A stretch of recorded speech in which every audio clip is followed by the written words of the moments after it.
Channel. So, friends ఈ trade చూడండి. ఈ ట్రేడ్ నేననేది ఒక డౌన్ ట్రేడ్ తీసుకున్నాను. సో, ఎందుకు డౌన్ ట్రేడ్ తీసుకున్నాను అనుకుంటుంటే, మీరిక్కడ చూడొచ్చు మార్కెట్ అనేది ఒక క్లియర్ కట్‌గా ఒక డౌన్ డైరెక్షన్ అనేది ఉంది. ఈ డౌన్ డైరెక్షన్‌లో నేను ఫస్ట్ అబ్జర్వ్ చేసుకున్న ఫస్ట్ పాయింట్ ఏంటంటే, ఈ యొక్క బయర్ క్యాండిల్.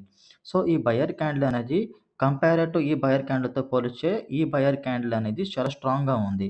సో, నాకిక్కడ ట్రెండ్ కూడా డౌన్‌లో ఉంది. సో, డౌన్‌లో ఉన్నప్పుడు డౌన్ డైరెక్షన్ తీసుకోవాలి కాబట్టేసి సో, నేను ఒక కన్ఫర్మేషన్ క్యాండిల్ కోసం నేను వెయిట్ చేశాను. సో, ఇక్కడ నేను అబ్జర్వ్ చేసుకున్న నెక్స్ట్ పాయింట్ ఏంటంటే, ఈ యొక్క సెల్లర్ క్యాండిల్. ఈ సెల్లర్ క్యాండిల్ అనేది కంపేర్ టు దీంతో పోలిస్తే ఈ నెక్స్ట్ వచ్చిన సెల్లర్ క్యాండిల్ అనేది బాడీ అనేది తగ్గింది అండ్ కంప్లీట్ ఒక న్యూ హై అనేది క్రియేట్ చేసింది. సో, జస్ట్ ఆ ఒక్క క్యాండిల్ బట్టి మనము ట్రేడ్ అనేది ప్లేస్ చేయలేము. సో, తర్వాత నేనేం చేశానంటే, ఇంకో క్యాండిల్ కోసం వెయిట్ చేశాను. సో, కంపేర్ టు ఫస్ట్ క్యాండిల్‌తో పోలిస్తే సెకండ్ రెడ్ క్యాండిల్ దాని యొక్క పవర్ అనేది చూపించింది. అండ్ కింద న్యూ లో అనేది కూడా క్రియేట్ చేసింది.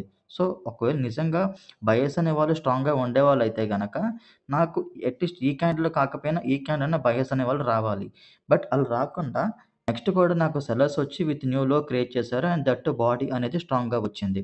సో, ఈ కన్ఫర్మేషన్స్‌తో నేను ఈ క్యాండిల్ అనేది సేల్ తీసుకున్నాను. ట్రేడ్ అనేది ప్రాఫిట్‌లో బుక్ అయిపోయింది.